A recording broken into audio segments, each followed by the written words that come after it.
What's up? I'm Jared Harris, and you're listening to episode 54 of Beats by Jer. Today, I am excited to dig into one of my favorite records from the 90s in tribute to the legacy of the late, great, truly one-of-a-kind Scott Weiland.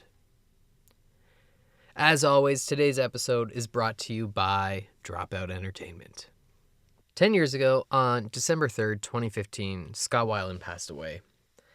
At the time, Weiland was in the midst of a tour with his band, The Wildabouts, a band that consisted of drummer Joey Costello, bassist Tommy Black, and guitarist Nick Maybury, in support of his final solo record, Blaster, released on March 31st, 2015 via Soft Drive Records. The Blaster tour took the band across North America throughout the year, touring theaters, clubs, and festivals. The album itself was among Weiland's most straightforward, a straight-from-the-hip rocker that was a departure from the uniquely introspective and alternative tone of his previous solo efforts. The record hinted at the beginning of a new era for the singer, and with a new band and touring from the ground up, perhaps this was Weiland embracing a 70s glam tone as he indulged further into his legacy as a rock and roll legend, an identity that often overshadows his more artistic ventures. Nonetheless, this was cut short. Weiland was found dead on his tour bus before taking the stage in Minnesota on December 3rd. Oddly enough, the news was first broke by Dave Navarro on social media, likely Twitter, who, of all things, was listening to a police scanner when he heard the news of Weiland's death. At the time, no cause of death was given. A heart attack was suspected. However, the autopsy later declared his death had been caused by accidental overdose from the discovery of cocaine, alcohol, and MDA found within his system. Just 2 days prior, Weiland had performed for what would be the final time when he took the stage at Adelaide Hall in Toronto. This was my second time catching Weiland on his tour that year after previously seeing him at the Danforth Music Hall at Canadian Music Week. The set on December 1st consisted of a bulk of tracks from Blaster alongside essential songs from Stone Temple Pilots, Cracker Man, Big Empty, Dead and Bloated, Unglued, Vaseline, of course. There was a cover of David Bowie's Jean Genie, and surprisingly, a single cut from Velvet Revolver, Do It for the Kids. As a late addition to the tour, the bill was stacked with an opening local lineup, including the Road Heavy, Fallen Airs, Darkstone Crows, and a last-minute addition to the last-minute gig, a new band on the scene, One in the Chamber. This was a full-circle moment for our band, a band that had only a few shows under their belt, and a band who had only met earlier that year, had first jammed on Velvet Revolver's Slither. This felt like truly a cathartic, very promising start to being in a band. To this day, this is an absolutely unforgettable moment, but one that I still can't even believe actually happened. I opened for Scott Weiland at his final performance. It was such a impactful early moment in my musical journey as a musician that I got a small tattoo on my arm with the clover, the sort of unofficial STP logo, with the lyrics "Not Dead and Not for Sale" tattooed on my arm. Kind of as a memory of the night, but also in tribute to Scott Weiland. And as someone that grew up listening to Stone Temple Pilots and Velvet Revolver and playing in a band, like I said, the first cover we learned was Slither. This was entirely unbelievable. Less than a year into being a band, we got to share the stage with Scott Weiland. And sadly, it would be his final show. Throughout the night, we got to hang with Joey, who still to this day remains not only one of my favorite drummers for the sheer power that he performs with, but is probably the loudest drummer I've seen live. Man, did he make that hall like explode? But we got to hang with Joey, Tommy, and Nick, and my singer Mike Biase and I. We sat outside the door of Weiland's bus after the show, briefly chatting with him as he smoked a cigarette out the bus window. Door closed, window open. Just enjoying his cigarette after a set. And from there, it was on to the next show, only, as we know, there would never be another. Best known as the singer for alternative rock innovators Stone Temple Pilots and hard rock titans Velvet Revolver, Scott Weiland stands among the last generation of truly exceptional rock stars. STP made their debut in 1992 with their record Core, which introduced Weiland's massive baritone vocals and forever altered the trajectory of the 90s. Purple, Tiny Music, Songs from the Vatican Gift Shop, Number 4, and Shangri-La-Di-Da would follow as a part of the original run before the band would split in 2003, only for them to reunite in 2008 to 2013, where they would release their 2010 self-titled album in between all of that. As an alternative rock band, Stone Temple Pilots injected a sense of glam and modern psychedelia to the 90s, creating a highly unique soundscape that relied as much on crunching riffs as it did sort of art rock-inspired passages. Weiland's vocals proved to be far more versatile, as the first album would suggest, taking on a leaner tone that was capable of a deeper display of emotion as he belted lyrics through a megaphone on one song and waxed poetics on another. Beyond his voice, Weiland was known for his incredibly chaotic stage persona. Case in point, when touring in support of Shangri-La-Di-Da, STP embarked on a co-headlining tour with the Chili Peppers in 2002, and many reports credit Weiland's electrifying and damn near reptilian presence. Seriously, watch the tapes as that man slithered and wriggled around the stage. Many reports credit Weiland as the reason that STP blew the Chili Peppers out of the water, which, considering that was a band of LA hoodlums out on the street, always known for their provocative performance, that is no easy feat. I wasn't there, obviously, but there's a wealth of full-length STP shows recorded and filmed in high quality on YouTube from almost every era. 1999's House of Blues in Vegas is an absolute masterclass in performance. I have seen that video so many times. In the 2000s, Weiland joined the former Guns N' Roses alumni of Slash, Duff McKagan, and Matt Sorum, along with rhythm guitarist Dave Kushner, in forming Velvet Revolver. Releasing only 2 albums, Contraband and Libertad, Velvet Revolver was an unstoppable modern hard rock tour de force. Contrary to the artistic directions of STP, Contraband was balls to the wall, rock and roll, full force, cranked to 11, everything you would want from a sort of badass rock record. Weiland played the part as the ever-commanding frontman. Again, there is a treasure trove of full sets from the band recorded in high audio and video quality on YouTube. Both records are great, but Contraband should be recognized as one of the greatest hard rock records from this century. With over 50 million records sold, Weiland's legacy is often associated with that of a larger-than-life rock god with a one-of-a-kind voice who remained a prevailing and pioneering figure throughout the 90s and into the 2000s. If anything, I think the stadium rock status of Velvet Revolver and the mega hits from STP's Core have contributed to this legacy, but have also overshadowed a great deal of the nuances from Weiland's creative vision. For that reason, I want to turn our attention to one record in particular in order to better understand the artistry behind Weiland and Stone Temple Pilots. Today, we'll be digging into Stone Temple Pilots' sophomore release, 1994's Purple. Despite being commercially eclipsed by their massive debut, Purple is often cited as a fan favorite.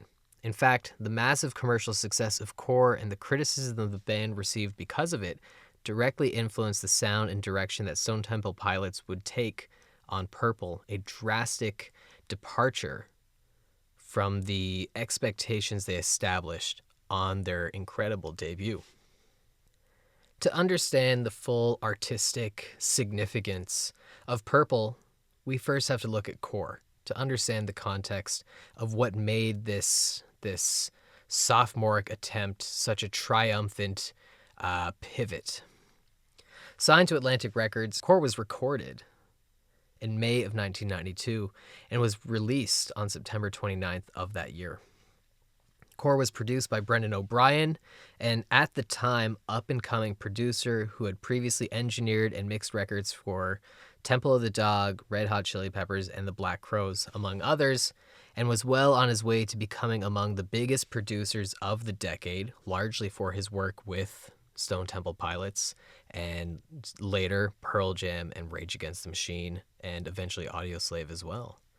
The album opens with the lone voice of Weiland singing into a megaphone, something that would become signature to his sound and image. This lone voice sings the chorus, the main line of the song, before the sheer bombast of the band comes in with the riff of Dead and Bloated.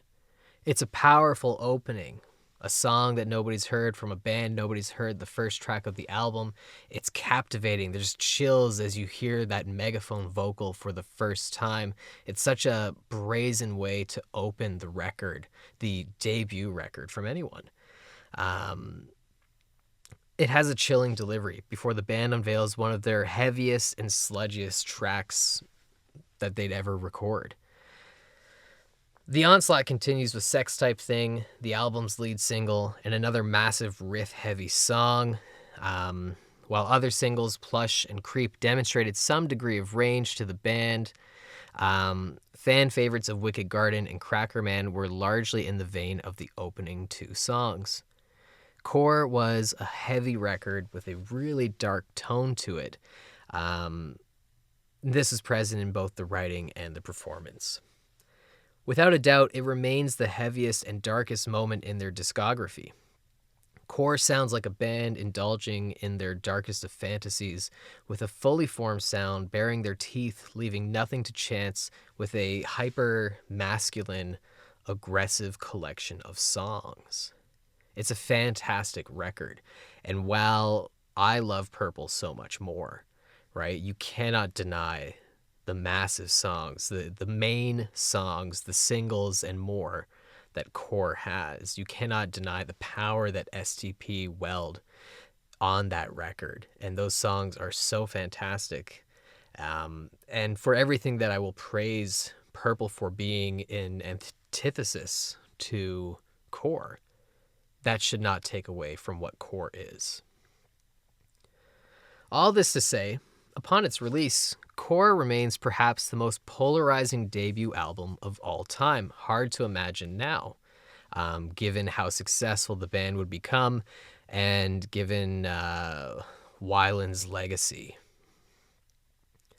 The album would peak at number 3 on the Billboard charts of July of 1993, so roughly half a year, almost a full year later, which speaks to the power of its singles and the band's growing audience from hitting the road on a headline tour and the following tour where they opened for Megadeth in early 93.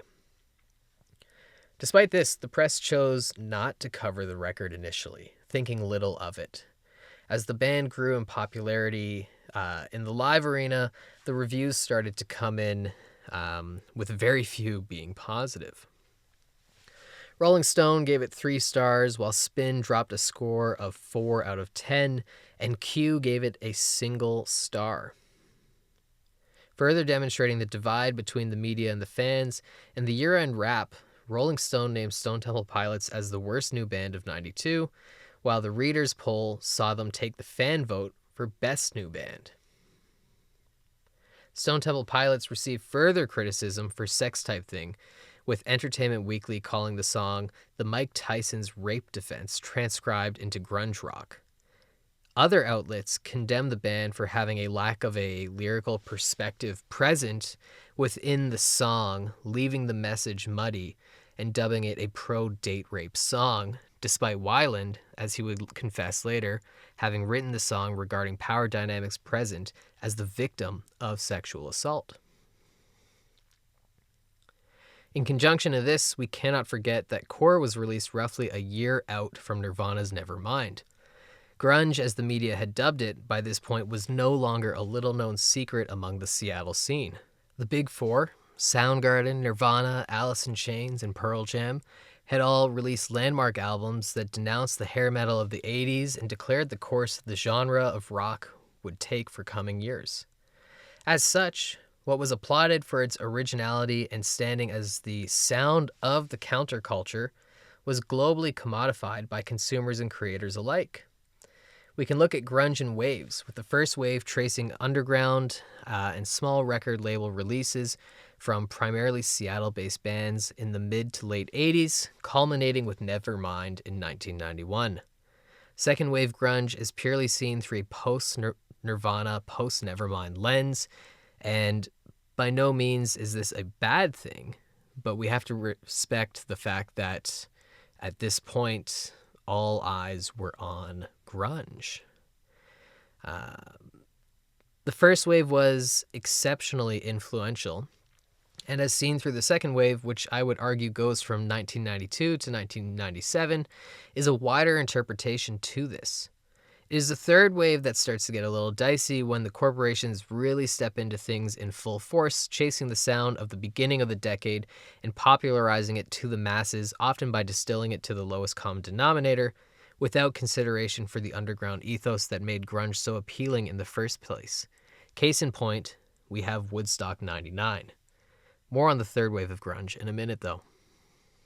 Core falls within the early stages of second wave grunge, and as such, the album received a great deal of criticism centered around the band's voice as writers. Stone Temple Pilots were derided as rip-off artists for chasing a sound inauthentic to them, specifically lauding the band for trying to sound like Pearl Jam. Weiland's voice, with a tone that sounds overly rounded in the embouchure, in the delivery, with each syllable being audibly pushed out of his throat. There's almost like an overpronunciation of everything on this record. Weiland was accused of sounding like a caricature of the grunge sound. The fact that the band was from San Diego and sounded much more Seattle than LA was also under scrutiny.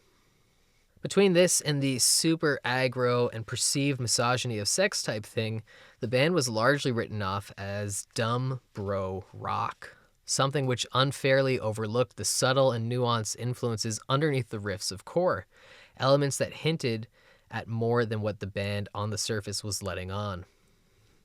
Back in the day, they'd call this butt rock. And while I don't think Core fits this box, there is no denying that the success of Core inspired a wave of butt rock, particularly in that third wave of grunge in the late 90s and early 2000s. The kids nowadays would refer to this as divorced dad rock. Still, the initial success of Core proved vital in the early second wave of grunge despite its criticism. By 1993, MTV, which had only mildly embraced the band the year prior, would invite them to perform at MTV Unplugged and Headbangers Ball as the band began to tour to greater audiences and venues. Further proof through a retrospective lens can be seen in how Core has aged, a record that in 2019, Rolling Stone would name number 11 in the 50 most important grunge albums. With over 8 million copies sold, Core remains a seminal album among the 90s. In 2008, upon reuniting, Weiland reflected on the initial response to the band, stating, "It was really painful in the beginning because I just assumed that the critics would understand where we were coming from and that these weren't just dumb rock songs." As the band geared up to make Purple, they were in a strange place. Recording started in May of '93 as Core approached its highest positions on the charts. Their audience was growing, and yet they were heralded as among the worst emerging bands in recent memory. Despite finding a great deal of commercial success, Purple was a make or break moment. The album that would allow for the band to continue forward into relevancy or fall flat as a one album wonder, a novelty of the early 90s. This was a band that had to prove something, not to their fans, but to the critics, to a wider audience that had written them off as coattail riders, and likely to themselves as artists. The resulting album, rather than double down or see them progress deeper down the road that Core had crafted, saw a complete departure to what people thought was the Stone Temple Pilots sound. In doing so, the band flexed their voices as songwriters and performers with much more versatility as they delivered an album that felt far more authentic and unique among the soundscape of the decade. In this context, Purple was very much a reactionary record, a reaction to the industry, a reaction to the critics, and a reaction to their own success. Most young artists would choose to double down on what previously worked, and the fact that Purple stands out as such an intentionally different record speaks to a far greater artistic vision and sense of integrity to the band. This stands as even more challenging when you consider that Purple was primarily written over the 14 months that the band was on the road. It was important to them that Purple stood apart from Core. Purple was recorded in 3 chunks. Produced again by Brendan O'Brien, a bulk of the record was recorded over an 11-day stint at Southern Tracks in Atlanta in 1994, while Big Empty, which would precede the album by being released on the soundtrack for The Crow, would be recorded at the record plant in '93. This speaks a lot to the direction the band was going for. Big Empty is such a important song in the band's catalog. It's an incredible ballad that erupts into, as they play with dynamics, this very sparse, rustic, acoustic blues, almost that sort of southern blues, country blues collision in the verse before erupting in a really anthemic chorus. It's such a reflective, introspective, and cool song, just an incredible ballad. It says a lot that this was the first song recorded following such a heavy, aggressive record. The first track that the band had ready to go in the can was as far from Core as it could be. It's also worth noting that on the same day that they recorded Big Empty, the band also recorded a cover of Zeppelin's Dancing Days for Ecomnium, a tribute album to Led Zeppelin. Finally, there was also a lone studio date booked at Prince's Paisley Park as the band recorded Loungefly. In an interview with Eddie Trunk, Robert DeLeo remembers that Weiland had snuck off from the studio space that the band was working in. Of course, this is after they were given strict rules. You know, Prince doesn't like video. Prince doesn't want anyone talking to him. You're in this space, this room, but you're not in Prince's space. And in this interview, Robert DeLeo remembers that Weiland had snuck off and followed Prince into Prince's private studio and apparently complimented him on his dance moves. From here, DeLeo had stated, "That's how we met Prince and Prince's security." The album itself, Purple, the album opens with Meat Plow. The sound of Purple feels refreshingly different from Core from the opening notes. Despite its darkness, Core was a very polished record that sounded absolutely massive, like a band reaching for arena rock through a grunge lens.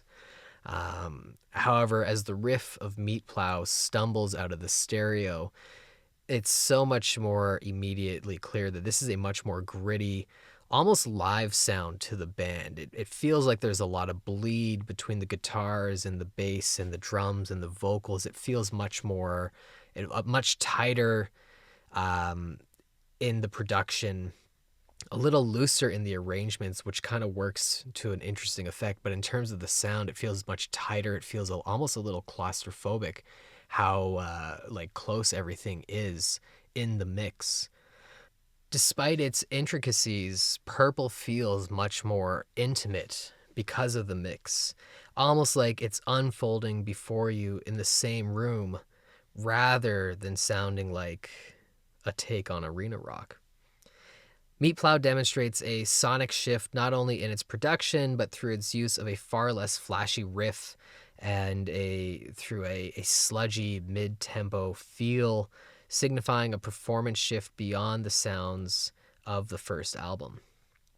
Lyrically, the song discusses the business side of the industry, as Weiland and the band felt that they were being picked apart by the labels and the media, a sentiment that, of course, was popular among many singers from the time, something that likely hints at an ever-increasingly invasive presence of media colliding with the anti-rock star ethos of the decade.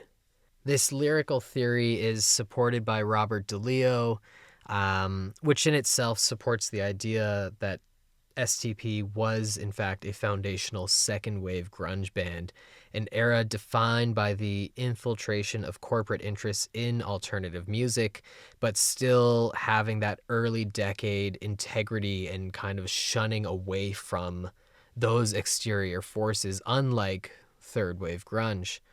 But the song and much of Purple deals with the pressures of expectation lyrically.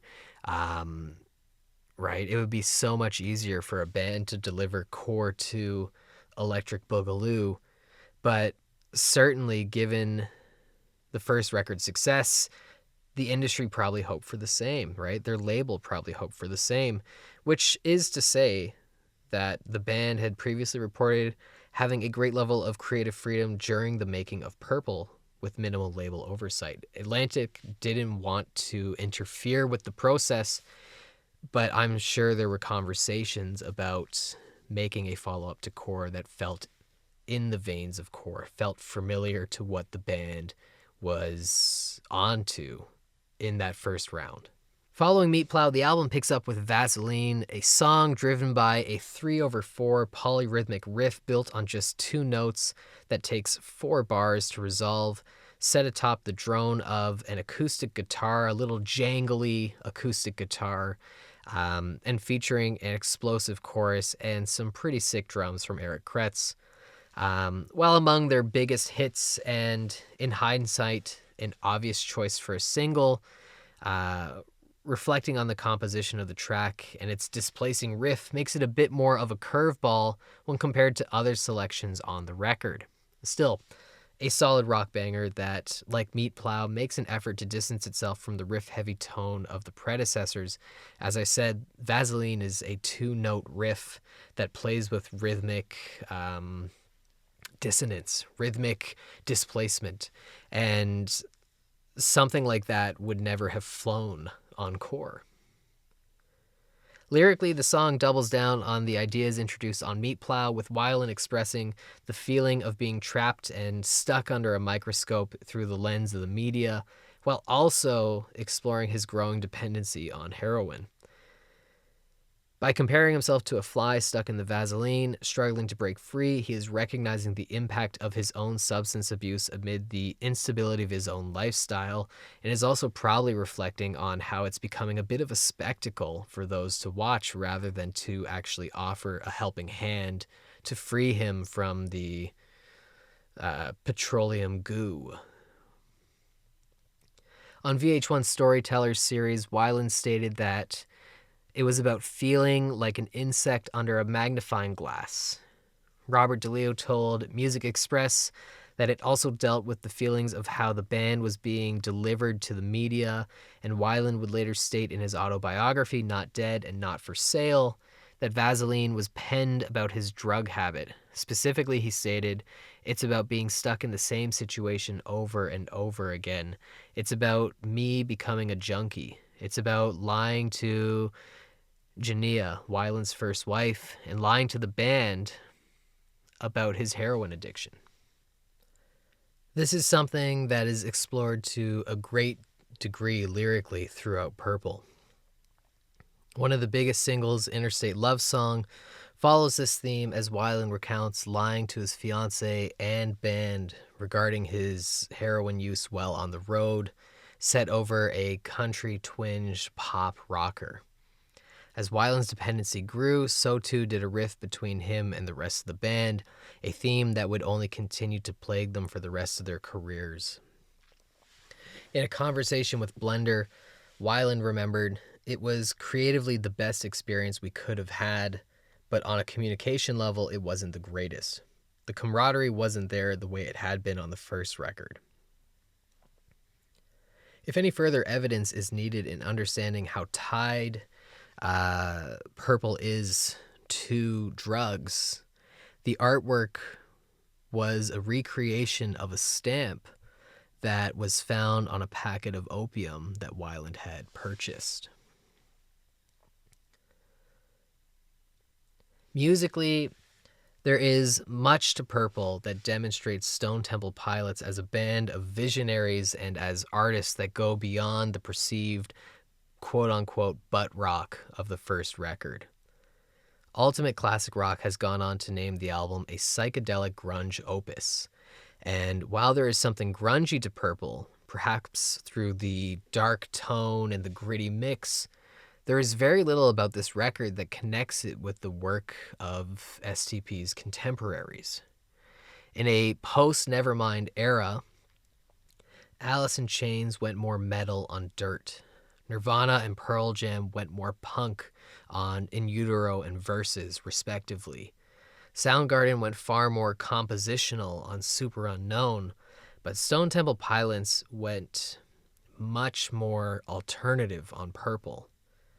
From the mean hard rock riff of Silvergun Superman to the punk volatility of Unglued to the psychedelic folk of the 60s beat era on Pretty Penny, while a southern blues tone underpins the sparse soundscapes of Big Empty, and of course, who could forget the warm, brassy big band sound of the record's secret song following the conclusion of Kitchenware and Candy Bars. The range on Purple leaves very little overlapping territory between songs, whereas a majority of core felt as though it was emerging from the same place. Despite this, Purple feels incredibly cohesive and lends itself to a 70s art rock with shades of glam among a post-punk grit. Furthermore, the band's dedication to melody, particularly in Weiland's vocals, is likely the greatest shift between the records. Gone is the over-pronunciation, the massively macho and booming voice of Core, as he introduced a vocal tone that would become his signature sound, a leaner baritone with just enough rasp that kind of floated between an edgy croon and that of a hard rock singer, just allowing for a far more emotional delivery throughout this album, reflecting the growing darkness of his dependency alongside glimmers of hope and a desire for redemption. All of this is so present and central, not only to the lyrics, but the music of Purple. On the album, Weiland was both the rock and roll star on Vaseline and the longing poet on Still Remains. He was also the melancholic stoic on the closing track, Kitchenware and Candy Bars, the emotional center of the album where Weiland comes to terms with his heroin habit amid an unexpected pregnancy as he and his fiancée grapple with the decision to get an abortion, recognizing that in their current state and with their demons and dependency, they could not raise a child. This is Weiland at his most emotional, at his emotional rawest that we have seen up to this point, demonstrating a far greater potential for him to represent his generation as a leading voice, something that he would continue to pursue throughout the rest of his life. Purple shines not only for Weiland's soaring vocals or the band's significant attempts to expand their sound, but mostly for their willingness to dig deep and deliver a record that feels entirely distinct among the blooming 90s scene, as Stone Temple Pilots truly found their sound. While I do not share the thoughts of the 90s media outlets that derided the band for piggybacking on a sound, when listening to Core and Purple back to back, the band that recorded Core sounds inspired by their surroundings, whereas the band that recorded Purple sounds like they're looking to inspire bands to come. I do not doubt the authenticity behind Core, but there is a reliance on heaviness that sounds like four dudes getting together in a garage, whereas Purple feels introspective, like an exploration that is both sonic and personal. Weiland once stated to RIP Magazine, in regards to his lyrics, "I guess for myself, the person who writes words, I feel comfortable writing about my own experiences and feelings, so I guess they're a lot more introspective as opposed to there may have been more observations of the outside on the last record, where this, I think, is extremely personal. The lyrics make reference to other things, but a lot of times references to other things are nothing more than a scapegoat to try and hide from dealing with certain things inside." Lyrically, Weiland expresses a spectrum of experiences throughout the album, from love and loss to hope and despair, through a deeply personal character study of a man haunted by his dependency and dishonesty. Purple, much like the band as a whole, is inexplicably tied to Weiland's addiction. Upon its release on June 7th, 1994, Purple debuted at the #1 spot on Billboard and sold roughly 252,000 copies in its first week. It would hold on to this spot for 3 weeks and has since gone on to sell over 6 million copies. Reflecting a similar divide as Core, the album is a fan favorite from the band, often cited as their strongest and most versatile album, something that was celebrated initially and continues to do so in retrospect. However, early reviews were tepid. Critics still weren't sure what to make of Stone Temple Pilots and questioned their authenticity as they made such a shift, almost as though they were chasing the praise that was absent from the first record. They continued to compare them to other grunge bands that came before them, which feels almost as though that they had missed the mark twofold. Firstly, most bands that had come before STP had since moved on from what was quote-unquote considered grunge. And secondly, Stone Temple Pilots had clearly made a record that marked a step in a new and far less chartered direction for the decade. Since then, however, the album has become a seminal record, signifying a shift in the genre, and has been recognized as such. In 2005, Purple was ranked number 438 in Rock Hard magazine's book of the 500 greatest rock and metal albums of all time. In 2006, the album was ranked number 73 on Guitar World magazine's list of the 100 greatest guitar albums of all time. In May 2014, Loudwire placed Purple at number 6 on the 10 best hard rock albums of '94. In July 2014, Guitar World ranked Purple at number 24 in their super unknown 50 iconic albums that defined 1994. In 2019, Rolling Stone ranked the album at number 24 on its list of the 50 greatest grunge albums. And in 2022, Pitchfork named Purple one of the 25 best grunge albums of the 90s. To me, Purple is the definitive Stone Temple Pilots record. This is the album that provided a springboard for the direction the band would take for the rest of their time up until their first breakup, allowing for them to push into more artistic directions as they continued to write and record, seemingly in spite of their hard rock image demonstrated on Core. The subsequent albums, 1996's Tiny Music Songs from the Vatican Gift Shop, picks up right where Purple concluded with a turbulent and eclectic body of work that pulled further from the fringes of their influences to deliver a sound reminiscent of 70s art rock and sort of proto-glam and punk. Think the Stooges and Bowie going on a bender with Andy Warhol, which almost certainly actually did happen. But if you could put that to tape and sound, you would have the collision of the rock anthems of, say, Tripping on a Hole in a Paper Heart and Big Bang Baby beside the Beatles-esque Lady Picture Show and the jazz of And So I Know. The unbridled creativity on Tiny Music Songs from the Vatican Gift Shop, for better or worse, is a direct result of Purple. While 1999's number 4 may feel like the band was retracing their steps towards a more straight-ahead rock sound, likely in response to negative reviews and declining sales, they still could not escape the alternative voicings of Pruno, Sour Girl, I Got You, and the exceptional balladry of Atlanta. I dare you to find a better closing ballad than Atlanta. Ooh.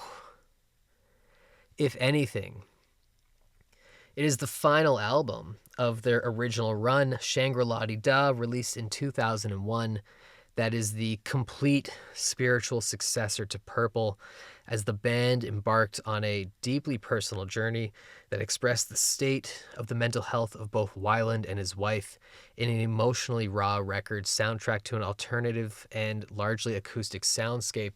It meets the lyrical vulnerability and the refined production, along with sort of a unified creative vision that was perhaps missing on Tiny Music at number 4, while also striking out in such a left field direction that, to me, Shangri-La-Di-Da and Purple are in many ways one and the same, right? Very versatile, very strong artistic statements, very contradictory to what most people think of when they think Stone Temple Pilots and Scott Weiland. This body of work is only made permissible through the risks taken on Purple.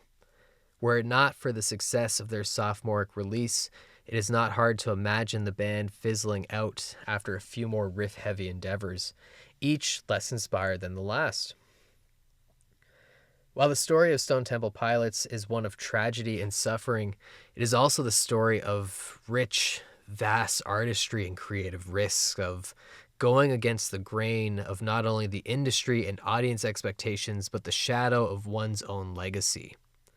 For further evidence of this, we need only to look at Weiland's debut solo album, 1998's 12-Bar Blues. The album was a stark departure from anything Stone Temple Pilots had done, as Weiland drew from a post-rock, new wave sound that collided, sometimes almost always abrasively, with elements of pop, alt-rock, and jazz, often with an old-school Hollywood-inspired glamour. 12-Bar Blues is a weird one.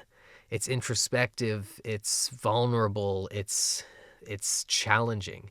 It's an experiment and an artistic declaration all at once, and often it's perplexing. While he was never the lead writer in Stone Temple Pilots, 12-Bar Blues proves that Weiland was the unsung architect and the visionary behind the band's sound, the voice that elevated Stone Temple Pilots beyond being just another rock band. So here we are, 10 years on. Post Shangri-La-Dee-Da, Stone Temple Pilots would break up in 2003. Velvet Revolver would take flight from 2004 to 2008, an opportunity that offered Weiland a shot at sobriety, camaraderie, and the chance to cement his legacy as a bona fide rock and roll legend. Despite this, Weiland later reflected that Velvet Revolver was in fact not the music of his soul. Stone Temple Pilots would reunite in 2008 and in 2010 would release their self-titled album. It was good. Less adventurous, but it was good. In 2013, Weiland would split from STP, and later that year the band would recruit Chester Bennington, releasing an EP, High Rise. It was okay. Bennington was a powerful singer, but that je ne sais quoi was notably missing. Bennington would depart amicably in November 2015, a month before Weiland passed, to focus on Linkin Park. 2 years later, Stone Temple Pilots found a new singer in Jeff Gutt and have since released a pair of records. 2018 self-titled, yes, a second self-titled, and 2019's Perdidia, a fully acoustic and stirring album. Stone Temple Pilots have persisted to varying degrees. Replacing a singer is never easy, and few, if any, have ever done so to incredible effect. While Stone Temple Pilots remain a solid band, there is no replacing Weiland. The lyrical poetry, the ability to capture a range of human emotions equal to a warm croon or a raspy belt remains central to his output. There is no denying the influence Weiland has had on rock, but upon further inspection, his legacy is that of a musical chameleon, one who chased the unknown, challenging himself and listeners along the way in pursuit of his creative vision, ultimately making Weiland among the most vibrant artists of the 1990s.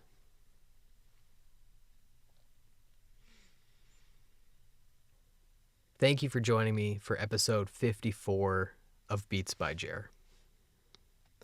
Tune in just 1 week for one final episode of 2025, looking back at the records that made this year so special. I'm Jared Harris, and this is Beats by Jer.